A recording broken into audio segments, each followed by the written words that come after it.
So today I'll basically use some of the things that we discussed in the first two meetings, and then try to make to play the forecast game, and then to try to say something about what the evidence looks like in Argentina today, and then how can we use the things we have been discussing in order to try to think what the next 15 years can be. And of course I'm going to be doing it with a focus on growth, with the idea that sustained growth for a long period, 15, 20 years, is basically what can transform a region and then make the welfare of the 10% poorest people in the country way, way better. So, so in a sense, so the idea is to try to think on what the situation is going to be in Argentina in 2025, and then try to learn which are the features that would eventually make the country grow at, let's dream, 5% a year in GDP per capita for 20 years. That will definitely make Argentina in 20 years way richer than what Spain is today, and then the ability to provide much better economic conditions to the poor is going to be drastically different.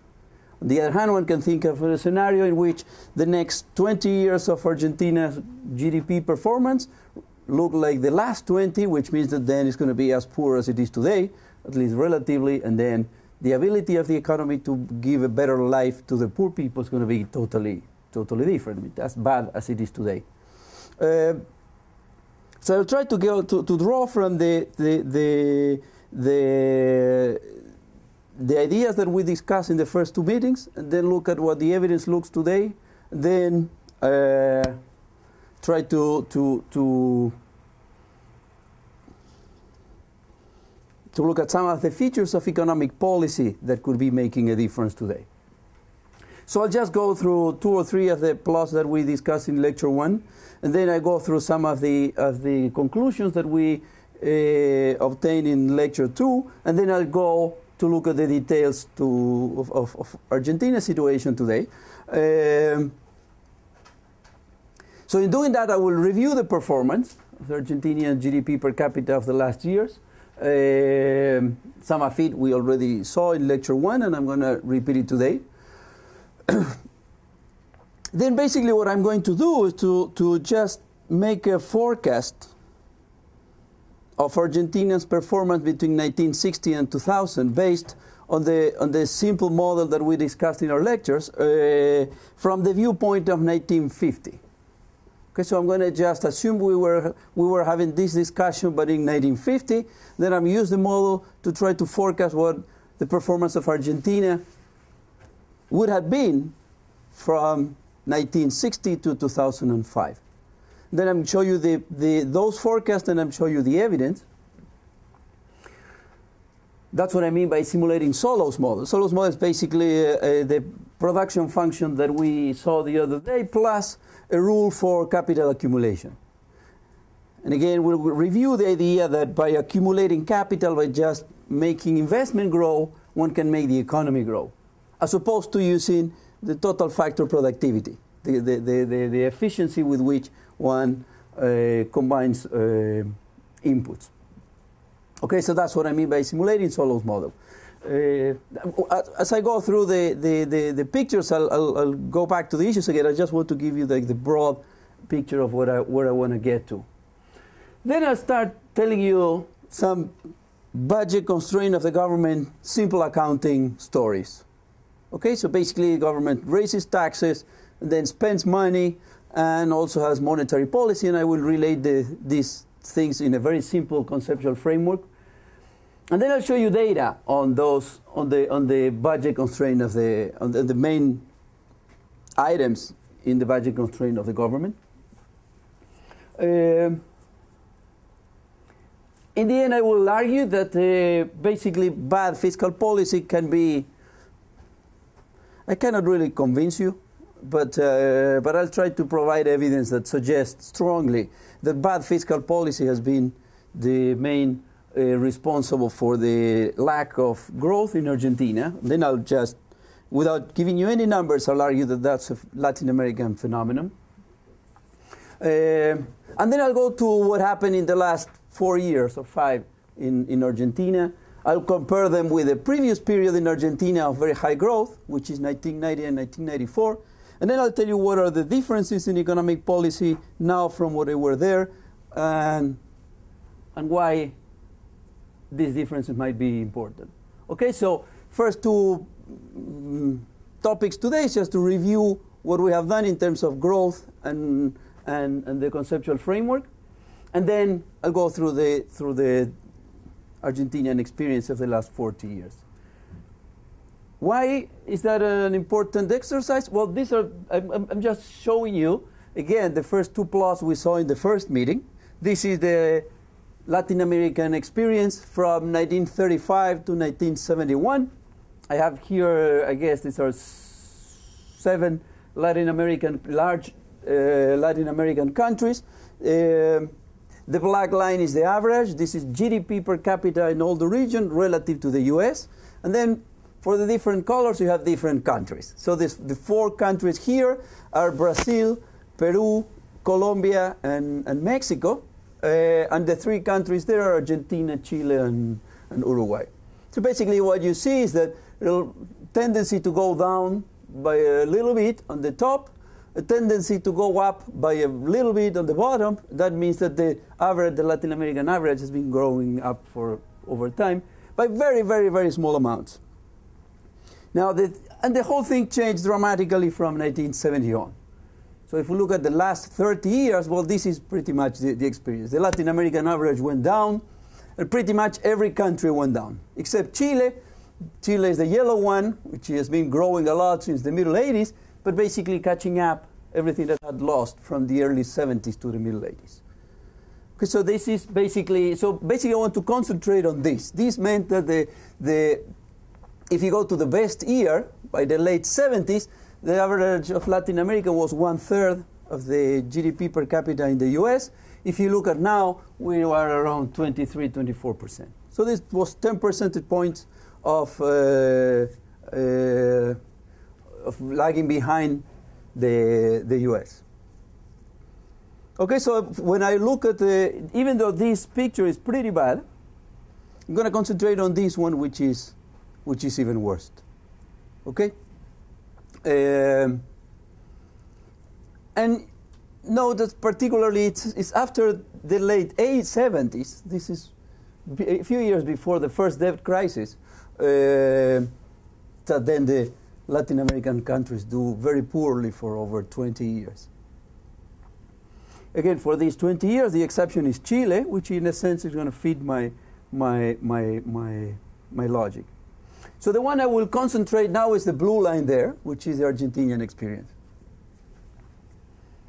Okay, so this is just facts. This is what happened to GDP per capita in the region. To make a contrast, these are the same numbers for Europe from 1950 to the year 2000. So you have the northern richer countries in Europe in the 50s, the southern poorer countries in Europe in the 50s. These are Spain, Portugal, and Greece. And you see all of them go up relative to the US. Okay, so the contrast is this thing going up as opposed to in Latin America this thing going down. And the numbers are large. I mean, these countries go from like 0.2 and 0.6 of the US to 0.4 and 0.8 of the US. So that's basically a 20 percentage point catch up with the US. As in this period, Latin America had a 10% negative catch up. So it's I don't know how you say the negative catch up in English, but that's what happened. So as these countries were going up, from here Latin America was going down. So I'm not going to talk anymore about Latin America today. Just talk about Argentina as a representative country of the bad performance. Okay, so that was basically what we talked in the first day. What about the second day? The second day we tried to go through which are the things that make the economy grow, or an economy grow. And then just throwing capital into the economy was basically not the solution for growth. Okay, we show maybe the most clear example was the simulation made for Zambia that we discussed, and in which if the accumulation of capital was the answer, and then one computes all the aid that went into Zambia, and if that would have been transformed into investment, Zambia should be like 15 times richer today than what it is.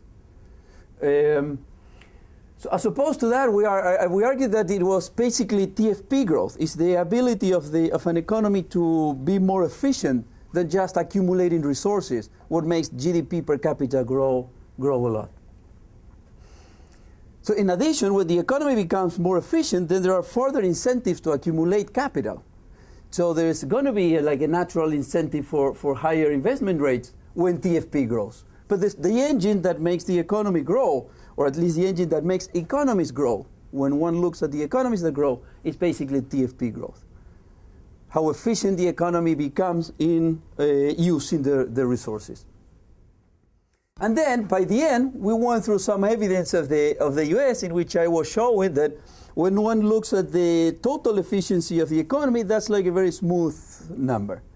It goes 2% a year, 3% a year, and there are some cyclical variations. In recessions, that is a lower rate of growth. In booms, it's a little bit higher. But when one looks at the average for the economy, that's like very smooth. Now, on the other hand, if one goes and looks at TFP growth across sectors, there was a huge volatility. It could go like from 80% growth of TFP in a decade to 0%. When one averages across all these sectors, then one gets like a smooth average of around between 2 and 4% for the whole economy. But there is a lot of going on when one looks at the different sectors. So essentially, what is it, this TFP growth that I was arguing? Well, basically, hundreds of thousands of people that are trying to reduce costs to get larger market shares, and then they eventually find out ways of becoming more efficient. So we have a list of examples of what this TFP growth means. The favorite one we have is that when you start, the idea is how is línea de montaje? Assembly line, right? So that you become much more efficient at producing cars, because instead of having like a couple of guys doing a car, you have a particular one doing a small piece of it, and then when you just do the whole thing together, you end up by producing much more cars with the same amount of people. So that's our favorite example. We don't have many more of those, but there are tons of these examples in different sectors. Sometimes you just change the way in which the different workers sit in an office, and then they are such that you are put together as the ones that are friends, they're happier, and then they produce more. All these kinds of things which are very small and tiny and sometimes not necessarily bright or extremely bright ideas, but they improve a little bit the productivity, makes that on average. And then you have the economy will end up by being a little bit more efficient every year, with a lot of winners and a lot of losers. There are going to be sectors that will boom for like over a decade, and other sectors in which people will be trying to do these things and will not be successful. And that's what like very famous economists in the first half of the 20th century, Schumpeter, called creative destruction. It's really like hundreds of thousands of people that are every day wake up in the morning and they try to think in ways in which they can do whatever they do in a better way. And then eventually you get sectors in which this becomes like a very profitable business, and they make a lot of money and they increase productivity a lot, like with these kind of things that we use today. When I wrote my first term paper 20 years ago in this university, I used a typewriter. When you look at the productivity growth that these machines experience over the last 20 years, totally different from the productivity growth of cars.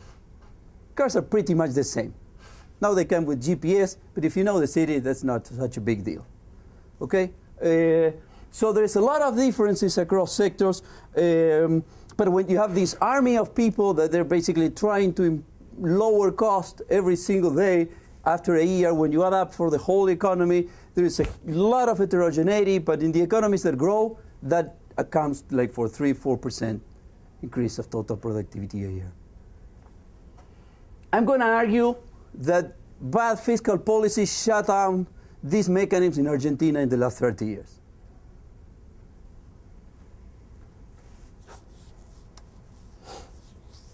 So let's go then to Argentina. Okay, this is TFP growth, and TFP growth is just an army of people trying to make more money and reduce cost. Okay, so let's go to Argentina. I'll show performance of Argentina again, and then I'll simulate the solo model. I'll go to the budget constraint accounting, government fiscal policy at the very aggregate level. Then I'll show you data on this budget constraint policy, and at the end I'll compare the experience of the. And it will become very clear why 1994 and 2002, 2006 are two periods that one would like to compare once I show you the numbers of Argentina. Here's, again, this is not relative to the US. This is just real GDP per capita in Argentina, and I'm just picking the 1970 and making that equal to 1.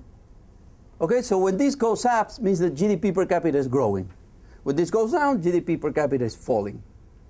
This is a pretty depressing picture. It's hard to find countries in the world that basically have this flat structure and this such a huge volatility. You have other countries that look like this. Most of them are like in Africa. You have other countries which had like major civil wars for like a decade. But countries in which you didn't have things like that and the numbers look like this, you're not going to find many. Although you're going to find some in Latin America, they didn't do that bad. Remember, in the first picture of Latin America, the worst of all cases was Argentina in terms of the performance of the last 30 years.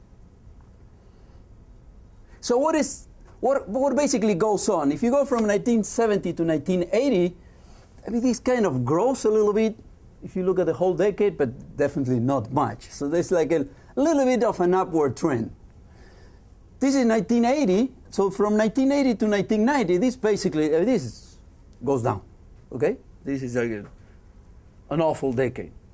This means that the GDP per capita was 25% lower in 1990 than what it was in 1970. One thinks about this thing growing like a 1%, 2% a year. If you grow at 2% a year, in 20 years you grow more than 50%. This is a 25% drop.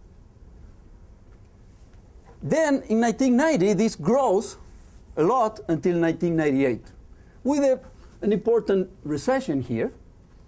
But when you look at the whole picture, it appears that it was a very bad recession. It really was large, but the recovery was very, very fast. So in a sense, you see like a period here until 1998 in which this goes up. And then a recession here, a huge depression, and this is the story since 2002. This is just a description of what the numbers do. Why 1990, 1994, and 2002, 2006 are interesting for me? Because these are two periods of very large recoveries.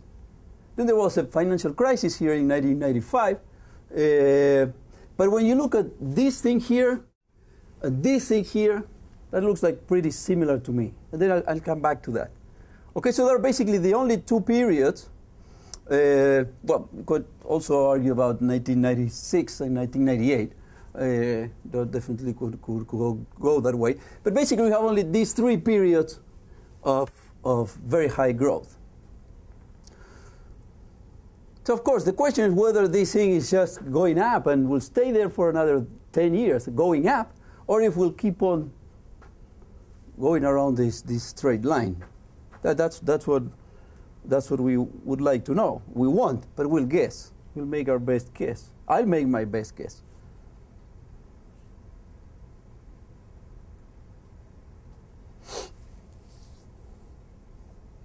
So the numbers before were from 1970 till 2005. Okay, so basically was the same line here. This line here is actually what happened with Argentina's GDP from 1950 to 2005. So what are the other two lines? Okay, because there is The three lines look like very similar until here. So they start being different from here on. So the red one that definitely didn't come up from a computer system is that came from the data is the data. So what are these other two lines? Well, this is an exercise you can do. You can take the conceptual framework we discussed in the first lecture, in which output is depends on how much people work and then how much capital the economy has. When you divide by the population of the country, what you get is that GDP per capita is a function of basically two things: how many people you have working, the ratio of employment to population, and how much capital per capita you have. Then I added a third term, which is the total factor productivity, how efficient the economy is at producing goods. So you can get that conceptual framework starting 1950, get numbers that are reasonable for Argentina, which is relatively easy to do, and then you can imagine you're somebody in 1950 making a forecast of what Argentina GDP is going to be for the next 55 years, and use that model to make the forecast. Now, in making that forecast, you can make two assumptions regarding TFP. How efficient the economy will become in the next 55 years at producing goods and services. So the blue line is what happens to your forecast of GDP per capita if you assume that productivity will grow from 1950 to 2005 at the same rate that it had been growing for the last years before 1950. Okay, so the blue line and the dotted line are lines that anybody could have made in 1950 using data from 1950. Okay, so you stay there and you say, well, there's going to be some investment rate, and you're going to assume that the investment rate is going to be the same that has been so far.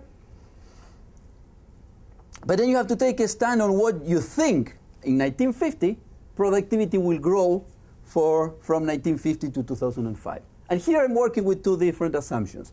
The blue line is basically assuming that productivity will grow at 1.7%, which is the growth that it had in Argentina from 1940 to 1950.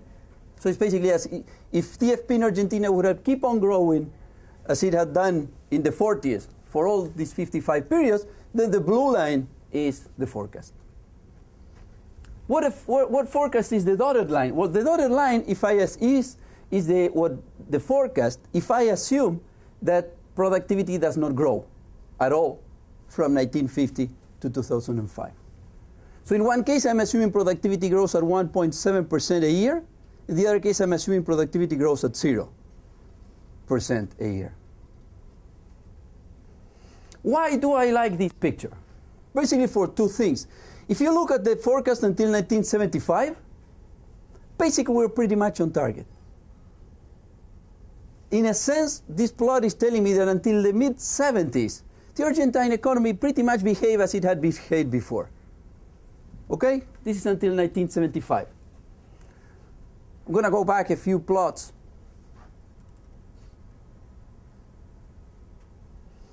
The blue line is Argentina's GDP per capita relative to the US.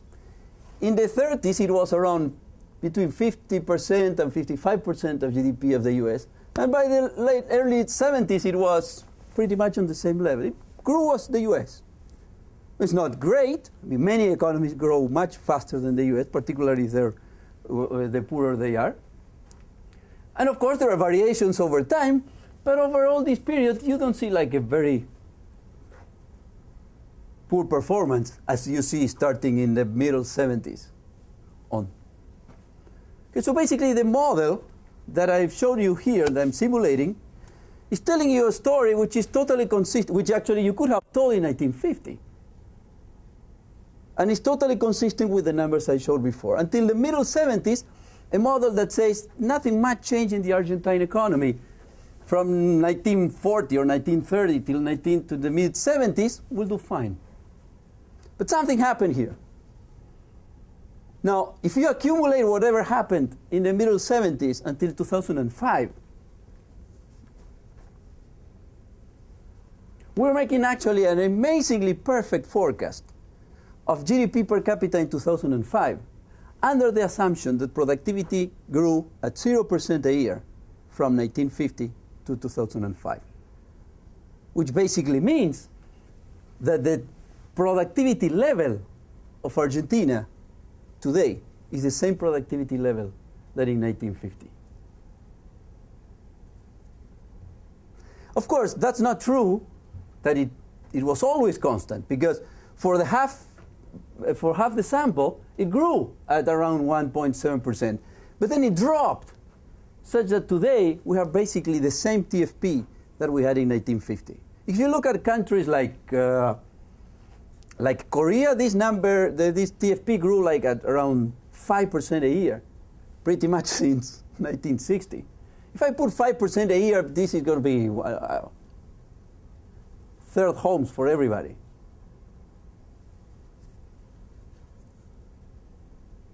Picking Korea is biased, right? It's one of the countries that grew the most for the last 40 years. But basically, there are two messages then that I want to get. Is nothing much happened. It was not such a great performance until the middle 70s, but still Argentina was 50% of the GDP per capita of the US. But then, from the middle 70s on, it basically lost relative to the US, to the point that today, GDP per capita is pretty much what would have been forecasted by a model that assumes no productivity growth. So if productivity growth is what makes an economy grow, we understand why Argentina's GDP per capita didn't grow. A lot of fluctuations, a lot of major things going on in the middle, and I'm going to use those major things going on in the middle to argue that fiscal policy is really to be blamed of. And then I'll just push the frontiers of what I reasonably believe to argue that that's actually the Latin American problem of particularly the 80s, and probably the 90s too. Even though I don't know much about fiscal policy in all the other countries. Okay, let me go. So then I showed you again the bad performance of Argentina, and then I argue that something happened in the 70s. From 1950 to 1975, the thing was reasonably okay. From 1975 on, the thing really went bad. And when you look at, let me go back again. When you look, of course, there are like wiggles around, but pretty much the thing went all the way up, and then it just went to converge to this other line. But I will go to the wiggles now. I'll try to make a relationship between fiscal policy and the wiggles. In a sense, I will try to argue, if I go back a couple of slides, that fiscal policy will explain me why this thing went down, why these things went up, why it went down, and why it's going up again. And I will even make statements about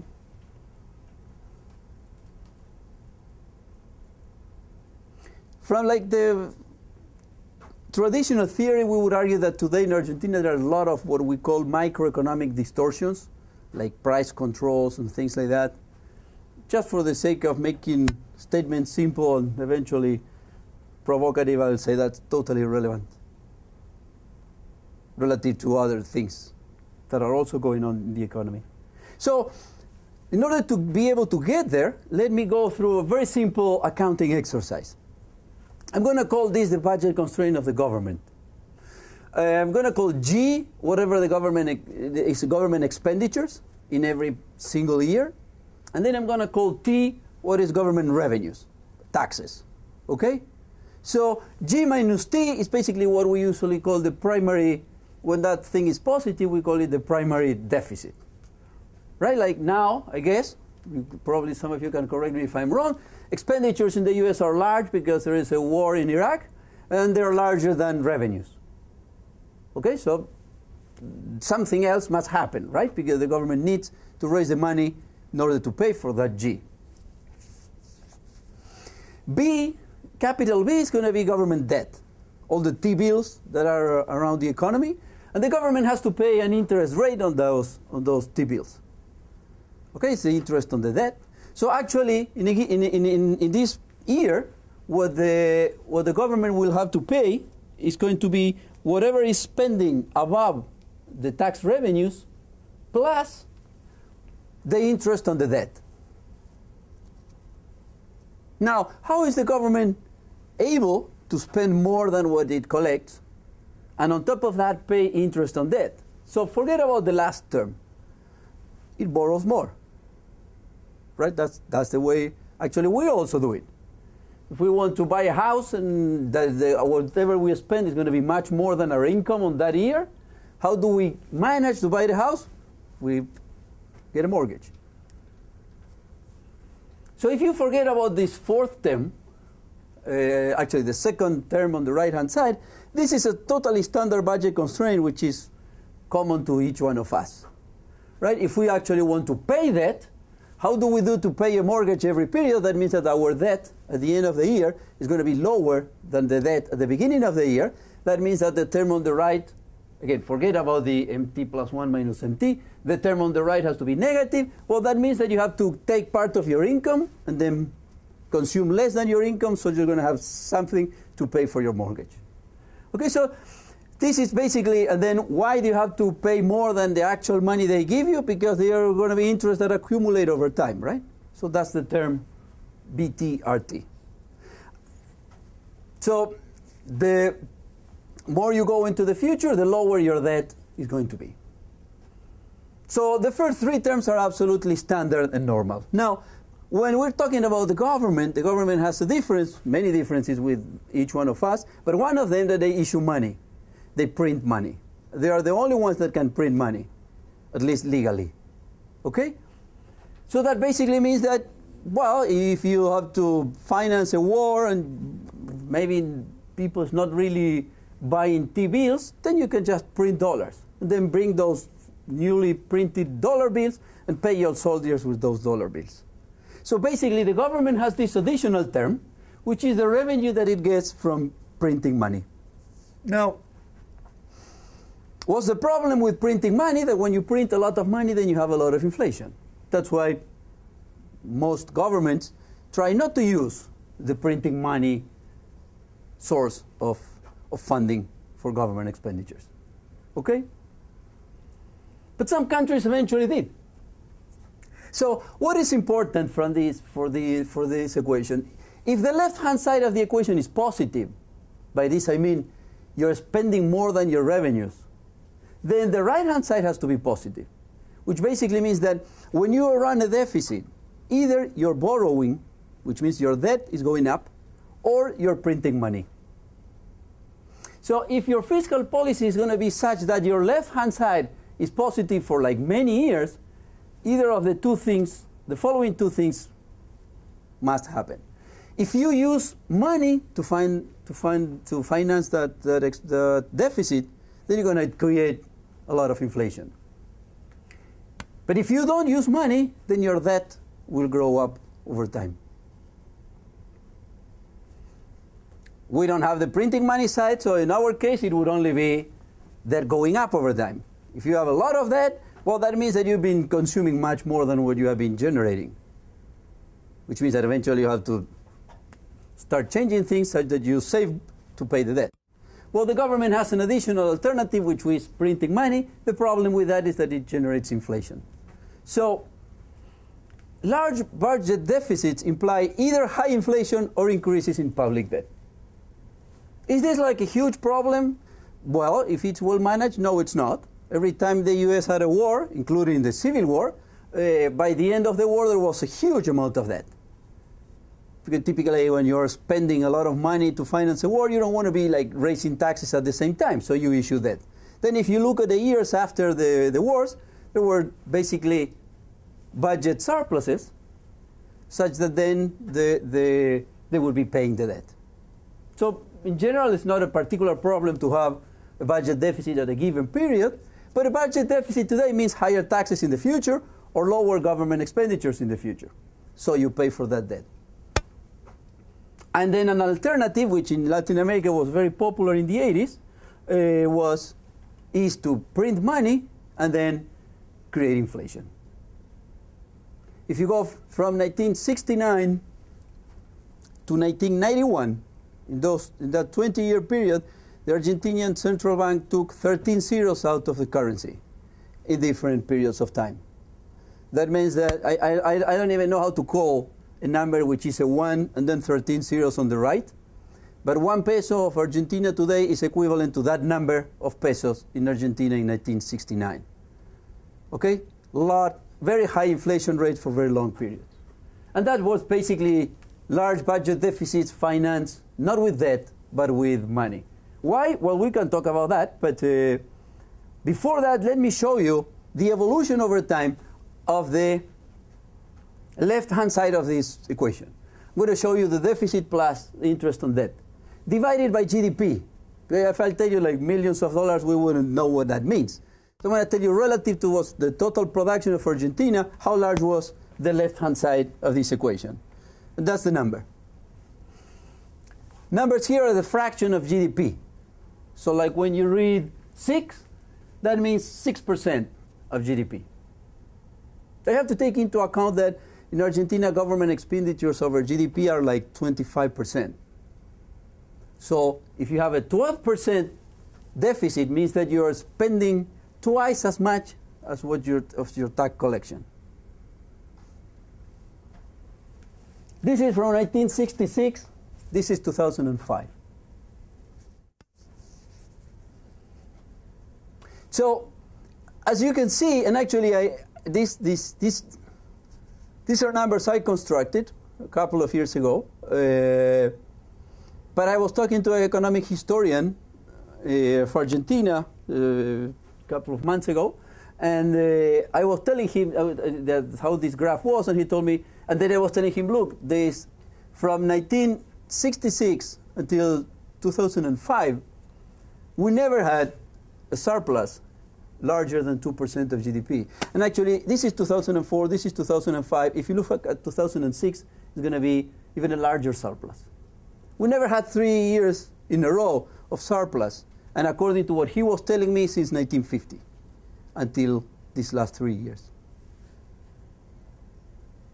So I mean, these numbers are huge, particularly these ones here and here. So basically, there was no surplus from 1966 to 1991.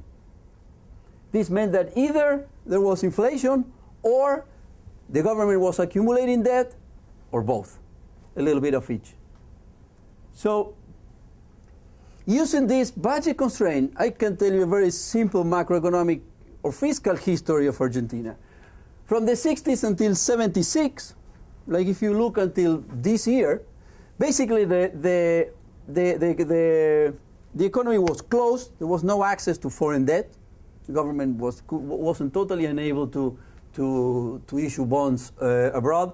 There were very few local debt instruments. The credit market was not very developed. The Argentinian government didn't have like their own T-bills to sell and then raise revenues. So basically the deficit generated inflation. So if you look at this period, the blue lines are deficits, and the pink lines is inflation rate. Now the inflation rate, you measure it in this axis, and basically this here is going to be around like 600% that year.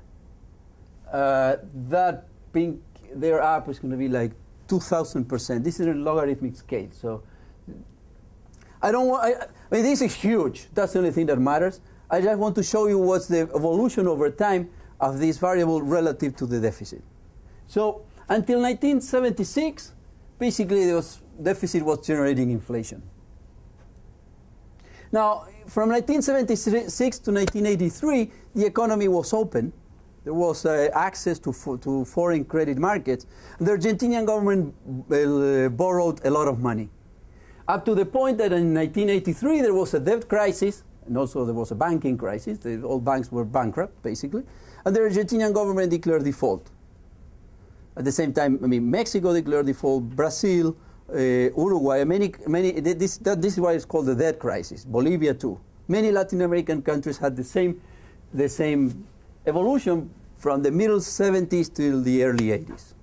Access to credit, to capital markets, many governments that borrow money. Why did they borrow money? Because they were having deficits. And then the debt crisis. So if we go then from until 1976, it was basically creating inflation. And from 1986 to 1983, here, during all this period, the deficit was creating some inflation and also accumulation of debt. But then in 1983, there was the debt crisis. In the capital markets, they're not very willing to lend money to a government who's in default. And the Argentinian government was in default until 1992. So basically, from 1980 to 1982, if we go back to the equation, this was basically zero. Nobody lent money to a broken government, which basically meant that when the left-hand side was positive, MT plus 1 had to be larger than MT. It was printing money, and then the printing money created inflation, and that's exactly what you see in here. There's one weird thing in the picture, which is that the deficit was not as large here as here, and the inflation rate was even larger. Yeah, that's kind of tricky. We could talk about it, but I don't care. Even if inflation were like this, it would have been like 500% a year. Totally disruptive. So let's not worry too much about the dimensions, even though one could definitely talk about it. So what happened in the early 90s then? If we go back to the budget constraint, well, the most important thing that happened during the 90s was this blip. Instead of having these very large deficits, we went to 2 years in a row of surplus. Not huge, not large, around 1% of GDP, but it was a totally different behavior from what it was in the previous 15 years. So that's 1991. The particular way in which it was done was with the currency board. Those are monetary details, they're not key. What was very important was the drastic reduction in the fiscal deficits in 1992 to 1994. Actually, it was not only a reduction in the fiscal deficit, they transformed the fiscal deficit into a surplus. And look at what happened with inflation rate.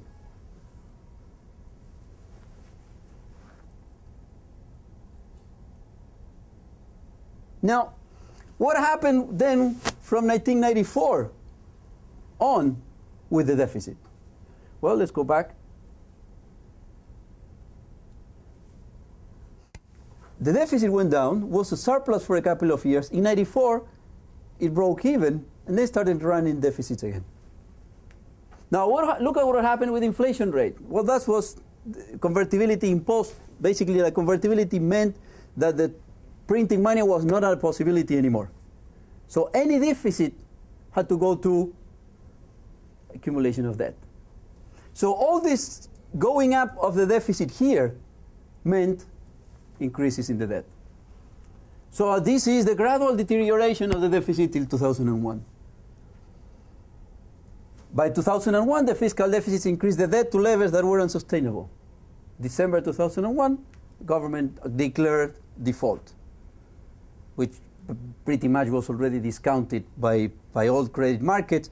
If you own a bond saying that the Argentinian government owed you $100, you could buy that for $16, $17 in the market in December 2001. That default was pretty much unavoidable at the time by 2001. Why it became unavoidable? Because the debt was already important in 1994. And it's kept on growing because of these increased deficits during the period. So what's my reading of the 90s? The 90s were a tremendous shock to the fiscal deficit. Right? If I don't put the number, the years here, and then I tell you when something important happened with this figure, whatever the numbers, whatever I'm measuring here, you're going to tell me, well, here something happened. And that's true. We had surpluses for a couple of years, but they didn't last long. My reading is that if this number would have been like this, today we would have convertibility in Argentina, and the government would have not entered into default. Counterfactuals are counterfactuals. I cannot prove it.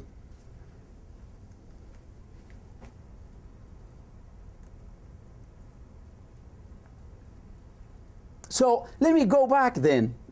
Remember, what I want you to, is to keep in mind these figures, okay? Fiscal policy was bad. If you go back, was not that awful as it was during this period. But 2% deficit, 2.5%. And we had inflation. From 1945 to 1970, inflation was definitely not zero in Argentina. We had periods of 40% inflation, years of over 100% inflation.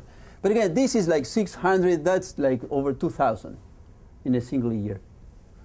So fiscal policy was not great, wasn't that awful, but then the economy was pretty.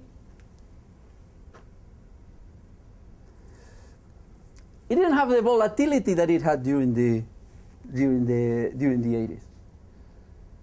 When you are, because inflation was not 50% a month. It would go from 5% to 15% the following month to 50% the following month. It would go down to 5%.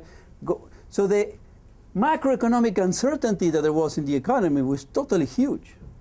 When was it? When it got really bad? At the middle of the 70s. And it was a whole disaster until the early 90s. Let's go back to GDP per capita.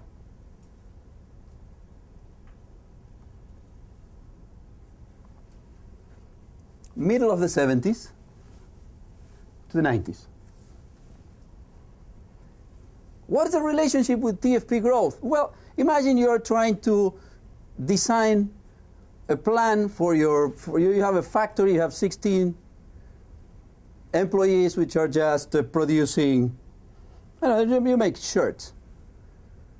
And so you have your 16 people with a factory, with the 16 people working, and then you have plans of improving the efficiency, and then you start talking to all of them to find out who gets better along with which one in order to seat them in a way that you would increase productivity by 4% at the end of the year. Well, in that economy, you have the nominal interest rates of 60% a month. The value of the dollar that goes from 40 to 80 in a couple of months. So all sorts of financial problems you have, the least thing you care about is how you improve that 4% of productivity with those 16 employees. The prices of your inputs are growing up at a rate which are different from the prices at which you can sell. When you are in an economy with inflation, then you have inputs, you buy, and then you sell, and the fun part of making business is at the end of the day, whatever the money you got by selling is more than the money you paid by buying. Because then you have to pay your employees, and you like to have a beer from time to time too. Now, when you have the prices that are going up at this speed, if you just hold a payment to someone that you owe, okay, you buy the scissors that they use to cut and make the shirts. And then when the guy comes with the bill, you're not around because you went for a coffee. You wait for a couple of weeks, and all your shirts that you could sell at 100, you sell them at 200. And then the real value that you pay for your scissors is half of what it used to be. So you're basically running a race on the price at which you sell, the prices at which you buy, and then making the difference there. If you win a race for a week in one of these prices, you make 20%. You're not supposed to worry about who's working with whom and improving productivity by 4% if you can make these large gains by fooling around with prices. Making large gains by fooling around with prices is zero-sum game. You're just gaining by making other one lose, which is fun still, but when you average across products, you don't have any increase in productivity. Well, that's this period.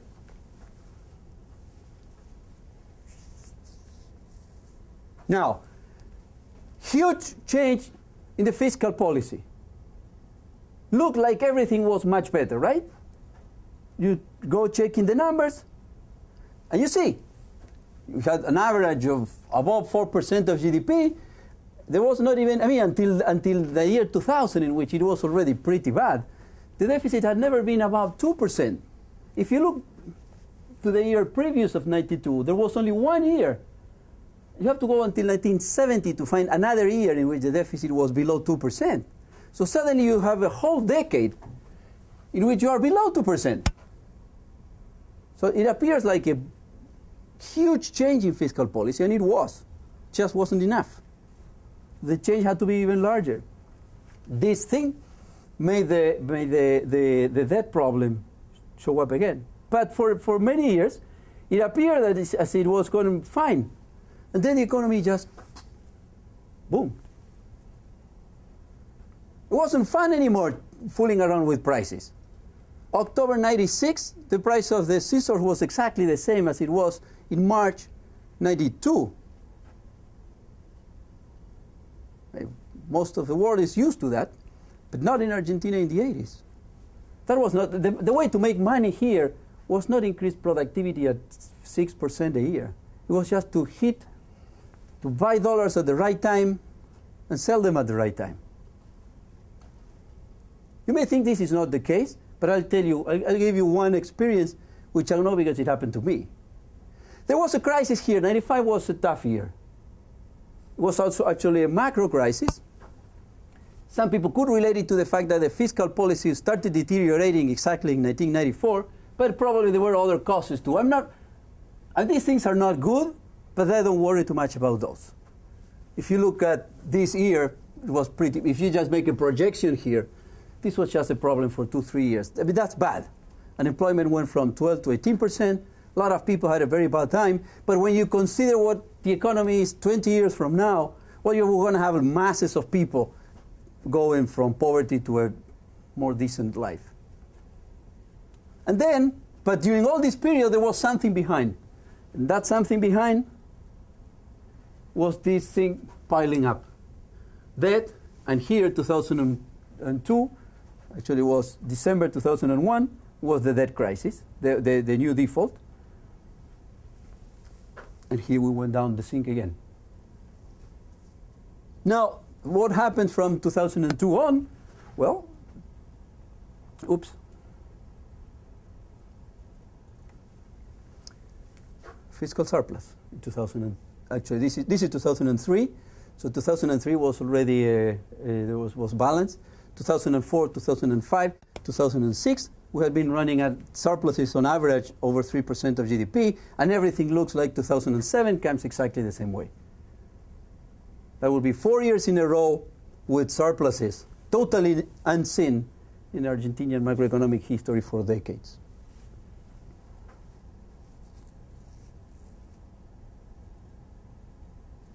Let me give you the story here. Together with the default, there was a devaluation.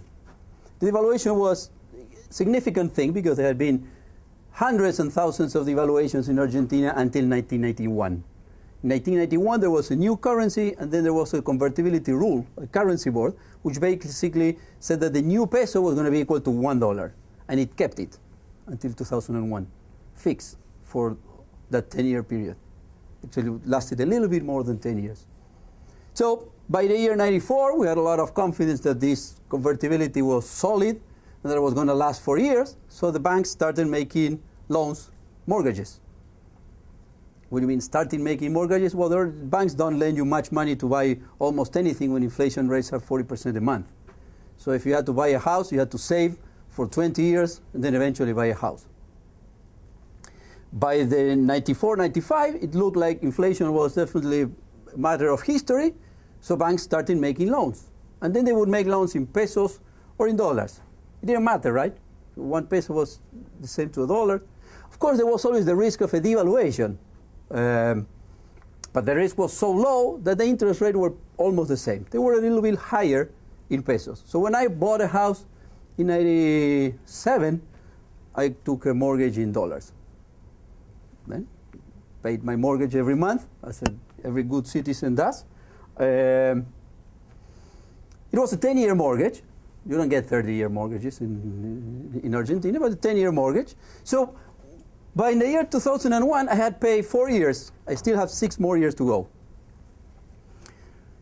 You know, at the beginning in a mortgage, you pay like what you pay is mostly interest and not capital. So if you pay for 4 years out of 10, you owe much more than 50% of what you paid. Actually, at the time, I was owing 70% of what I have borrowed. But I'll give you the numbers. I had borrowed $120,000. Houses there are much cheaper than here. And at the time I was still owing $85,000. This is December 2001. Well, the thing looked pretty bad during 2001. So I had $20,000 in a bank account in Argentina, and then I just took that money and put it in my bank in the US, which was totally legal. And then I waited. Then it devalued in January. And then after the devaluation, a lot of people said, well, we cannot really pay now in dollars because our wages are in pesos. My wage was in pesos too, and still in pesos, and still way less many dollars than what it used to be in 2001, and I work more now. So then they decided that, come on, all these people, they cannot pay in dollars, so they're going to pay in pesos. And the peso was, 3 pesos was $1, so my $20,000 became 60,000 pesos. So I put a little bit more money, and then I canceled my mortgage. So basically it means that I basically got a $40,000 gain just by thinking, when will the government devalue? And what was the right time to take my money out of the bank in Argentina and put it in the bank in the US. You have to work a lot in a company in order to make $40,000 out of increasing productivity. So when you have all this volatility, you don't think too much about productivity. You're thinking, well, was the right time to buy something and then sell it? A great time to buy a house was here. I only had this $20,000, and then I used it to pay my mortgage because I didn't know how long that was going to last. In the end, it lasted all until now. But I had friends who went 3 months after and they bought a house, and that house is 4 times what it was at the time. So when you have all this macroeconomic mess, you don't think too much about productivity. But if these hundreds of thousands of people that in Chile wake up every morning and while they're brushing their teeth, they're thinking, how can they make 3% more by increasing productivity? Well, when you have macroeconomic instability on the other side of the Andes, what you have is people thinking, which bank gives me 1 point more such that with that I'll buy dollars, and then when I sell them back, then we're all playing against each other. We transform productivity growth into a casino, a macro casino, which you're just betting in the loans and the dollars and the interest rates. So if you spend all the time betting, this is what happens to productivity, and this is what happens to GDP per capita. When you stop betting, then you start worrying about what you have to worry, then you grow. More betting, now there's not much betting to do, and then we're going up. How does this period is similar to this period? Well, if you look at the numbers, this was 4 years, and this has been 4 years. We had a crisis here, but apart from that, it kept on growing. If you just make like a linear projection there, we just keep on growing. Now, do they look alike? Well,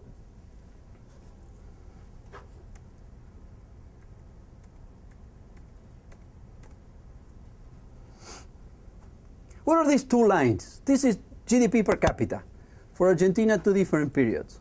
Which 2 periods?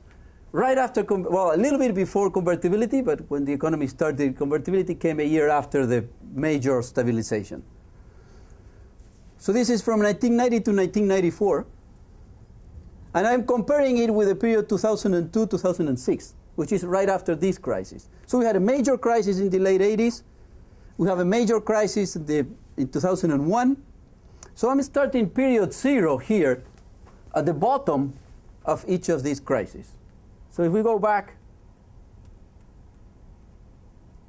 I'm putting a 0 here, and I'm putting a 0 here. And then I'm going to take this number and put it together with this other number. Except that I'm going to be showing you quarterly data with all the seasonality in it.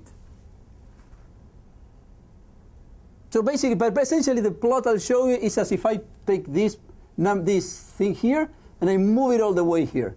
And then I'll compare the 2 going up. And when you do, basically this is what you get. The blue one is in the 90s. The red one is now. But they look, but the whole point was to argue that these look very, very similar. The growth rates are extremely similar. A little bit better when you go point to point for the red one, which is now, than for the blue one. But very small differences, 2% over a 4-year period. What's my reading of this? Once you remove the macro casino and people start doing their homework, you grow, and TFP grows. Once you open the casino again, we all go betting. We forget about increasing productivity. So what happened in these two cases? Well, this was the first big change in fiscal policy, but was not good enough. We left residual deficit, probably combined with external factors, that I would agree. It wasn't so obvious that this was a problem in '96. But the world changed a lot between 1960 and 1999. But even though the world changed a lot, if we had had 3% surplus during all the 90s, it had not mattered what happened in the world. So you remove the casino, and boom, creativity goes there and exploits TFP growth. So how is the casino now? It's totally removed. What's the secret of success today? For me, is this. Nothing to do with price controls, not letting the privatized companies to increase the price of oil when then. I don't think it has anything to do with that. It has to do basically with the fact that we have a government with a fiscal surplus. Governments with a fiscal surplus, they don't make a macro mess, and they can run the economy. When you have deficits, you cannot run the economy. You're printing money or squeezing every possible source in order to get funds. A broken government makes a mess. You can make other messes, even if you're not broke. But relative to the ones you can make when you're broke, they're peanuts. So what's my hope? My hope is that we have a government now that is not going to let this blue curve cross the line. Given that, when I go back and look at the government budget constraint, then I don't see any problem, because this number here is going to be negative. We will be able to pay the interest on the debt that we have, because we went out of default. We changed bonds for other bonds with a substantial haircut, but we have to pay interest. This B times R is around 2% of GDP. So with a 3% surplus, we can pay the interest and still have 1% more. So we won't need to print money. There's not going to be any increase in debt. So there's no foreseen reason why the government should be broke and making a macro mess again in the future. So if what happened from here to here was that we forgot about working, and we've been betting most of the period, but now the casino isn't there anymore, now it's only about working. So if the casino has been permanently removed, well, we have a good prospect for growth. How good a prospect? I would say a great prospect. Because this is about catching up on productivity growth that we already had. Productivity level was higher here than there. This isn't about coming up with new things. This is just start doing again things we were doing before. And on the other hand, while we wasted 30 years, the world found out tons of better ways of doing many things. So now we only have to do two things. Remember how we did things before, and that's going to buy us a lot, and copy what the world discovered in the last 30 years where we were betting. So what's my forecast? As long as we stay with this blue line here, around this 3% of surplus, the red line is going to start approaching the blue line. So if this is right, then in 2025, Argentina will have a GDP per capita was going to be like 60% of the US. and then poverty there will be a totally different business than what it is today. How much can you extend this to other countries in Latin America? Well, if you go to Brazil, I mean, the only one that I don't think fits very well my story is Colombia.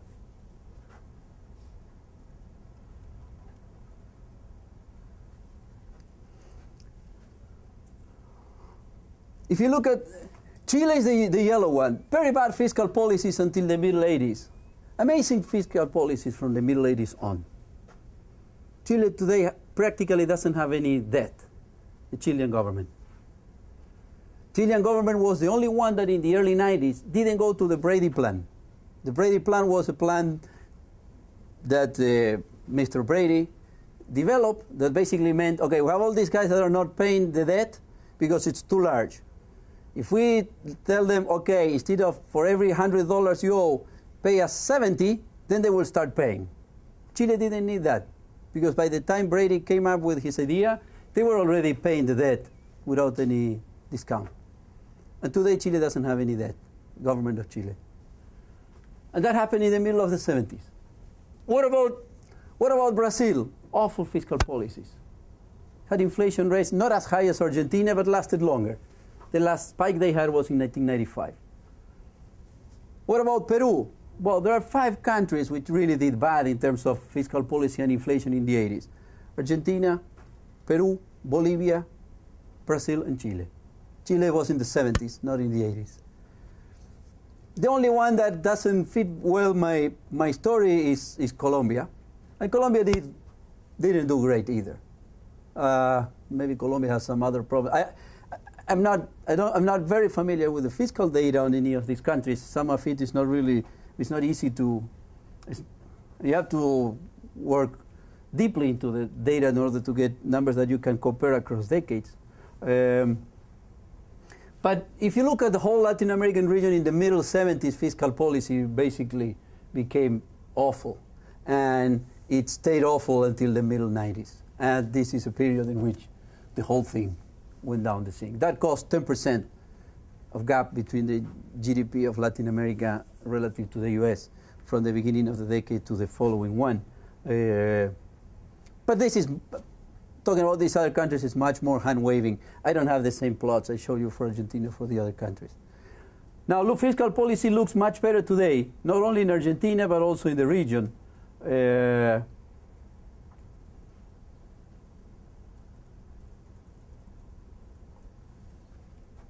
So that blue line is the target. We only have to keep fiscal policy under control. That's my guess. That's it.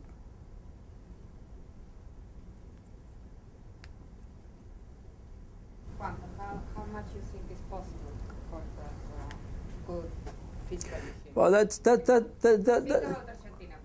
yeah. Well, I'm not even going to pretend that I could answer that for the other countries. Okay, here's the thing. If you look at numbers like if you look at the surplus, this is okay. I'm going to make it in billions of dollars. It's going to be like 8,000 billions. Is the 8,000 million? Sorry, 8 billions is the surplus today in Argentina. So 50% of this, if an export tax, and the other 50% is basically a tax on, let me just put it like this, on checks. These are awful taxes. Every time you write a check and then there is a debit in your account, the government charges 0.25% of the transaction. It ends up by adding up a substantial number if you're a large company and you work with the banks, which is what banks are for. So this is a little bit of an awful tax. This is not a great tax. You're taxing exports. The exports are a sector in which all the other countries fight to each other because they subsidize exports. Right? So if there is a country who's subsidizing exports, and then that country is selling that stuff in your country, and then is competing with your producers, and they're competing with an advantage because they have a subsidy. Then you go and you complain to the Organization of Trade, and you say this guy is cheating, and then eventually you say, hey, you have to remove that subsidy. Well, nobody is accusing of Argentina of doing that because we're taxing. It's a 20% tax on sales. It's a huge tax. Now, in spite of not being necessarily the best taxes, there is a question of how long can you hold that tax.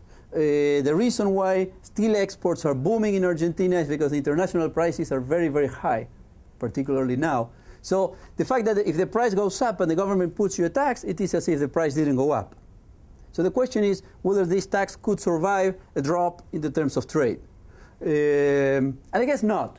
I don't think that you can sustain 15 years of fiscal discipline with these two taxes. Still, I believe that this. So, in the end, the question is whether, as a society, we understood that this is something that has to happen, and then whether there's going to be the political will and the political ability to either increase other taxes, improve tax collection, and reduce tax evasion, or adjust government expenditures. It's not obvious. I definitely agree that this 3 years in a row doesn't guarantee 15 years in a row. You still have another 12 to go.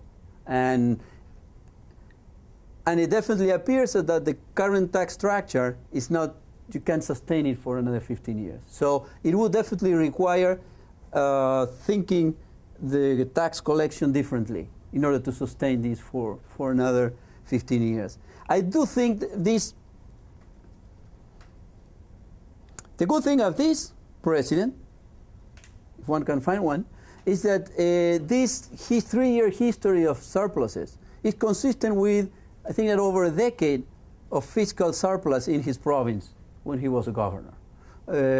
If that's revealed preference, one would like to believe that when these taxes, if these taxes cannot be maintained because of a drop in terms of trade, something else would happen, and then the blue line will not go up. But I think that's like the big question in the future. But I think that still this is going to be the indicator to look at.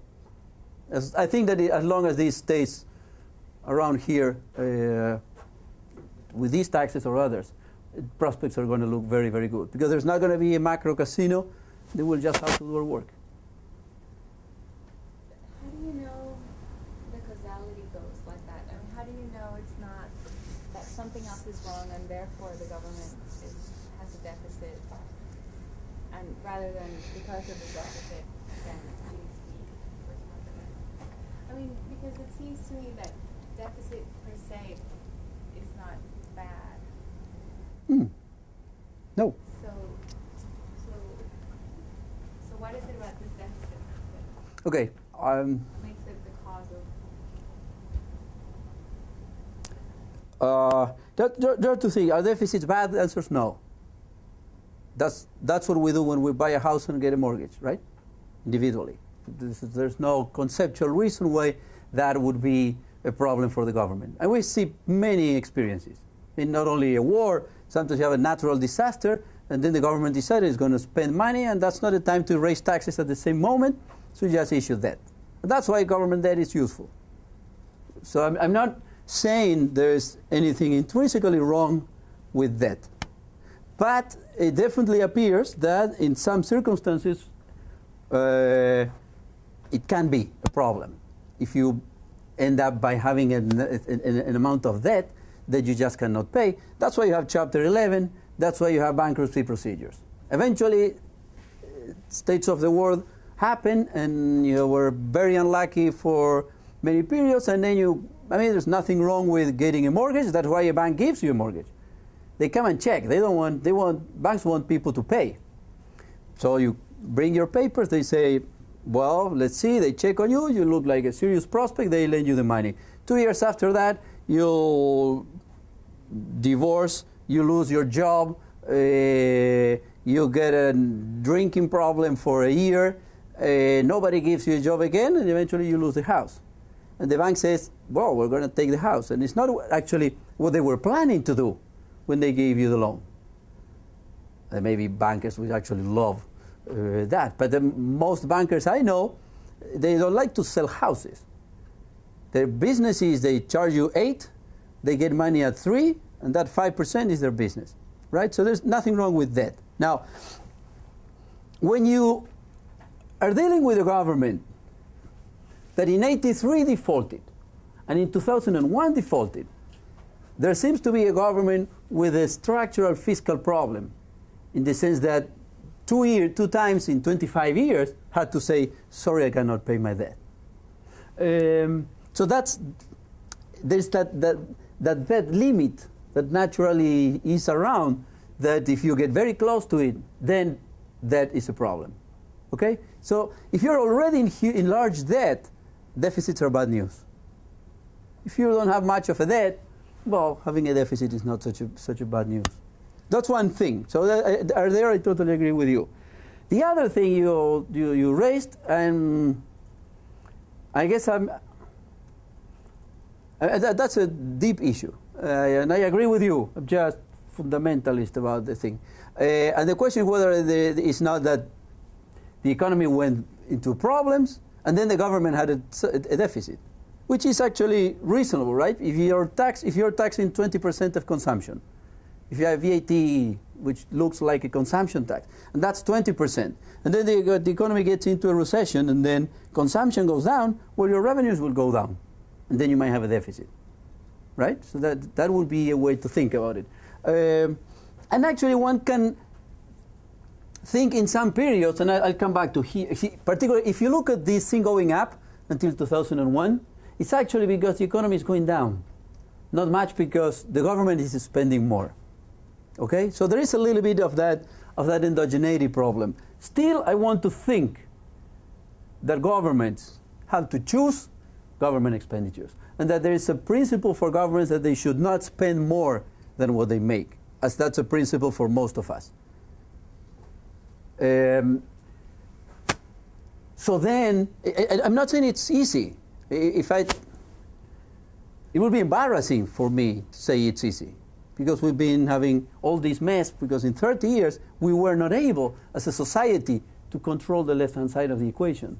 So the fact that you have a recession is very bad news for the government, because that means that tax collection is going to be lower, so the T will go down. But then you have to adjust the G. You have to have mechanisms such that when you lose your job, then you reduce the expenditures at home. Otherwise, you're going to go broke. So one can always say, well, I go broke because there was a recession and then I lost my job. And then we'll say, well, one should have kind of thought about that possibility and maybe you shouldn't have bought that third car or something like that. So it's about, I'm not saying that we were buying third cars in terms of government spending. But what I'm saying is that this is a principle. The fact that you cannot spend more than what you have, it's a principle that should apply to all of us, including the government. And as we have to think that there are circumstances in which things can get bad, and then you have to kind of prevent from falling into that situation, government should be responsible for that too. If you look at this, the default and the devaluation were here. In '98 was the peak. So the government could maintain convertibility and the payment of all its debt obligations, 98, 99, 2000, and 2001. If the government had had taken several measures, kind of understanding this was a possibility, and it could actually hold the whole thing for 4 years. There was an article in a French newspaper that was having his 5th article on Argentina is going down the sink, and the title was something as how do you say when the train falls?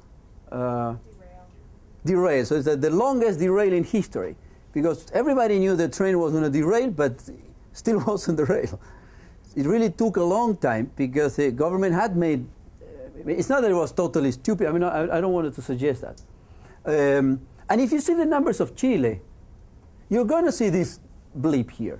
This is associated with the Asian crisis and the Russian default, which somehow changed the way in which capital markets behave. Interest rates went up a lot, and then many of these many of these countries had problems. And if you look at Chile, I mean, they had a recession here. They didn't go down the sink like this here. So I agree with you that as a different story could be told and say, well, here the economy went very bad, so there was a deficit. But I mean, in a sense, you're responsible for how much you spend. So if your income goes down, then you should be able to lower your expenses. That's what the rest of the countries kind of do. Or if you think you're not going to be able to do that, then what do you do? Well, you have a pile of savings, right? If you have kids at school, you don't want to take the kids from school, and then if you have a job which has a little bit of uncertainty on whether you can be fired or not, and how fast you can get another job, well, then you save and then try to control for that. So in a sense, I'm not willing to take as right, and this is a fundamentalism, that the government cannot adjust its fiscal situation. I mean, responsible management of your economic problems means that you have to spend accordingly to what you have. That's a principle that applies to you, to me, to the University of Chicago, to the government too. So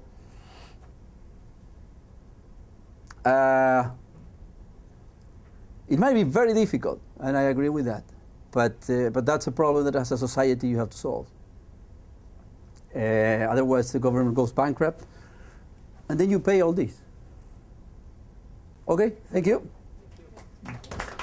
Thanks.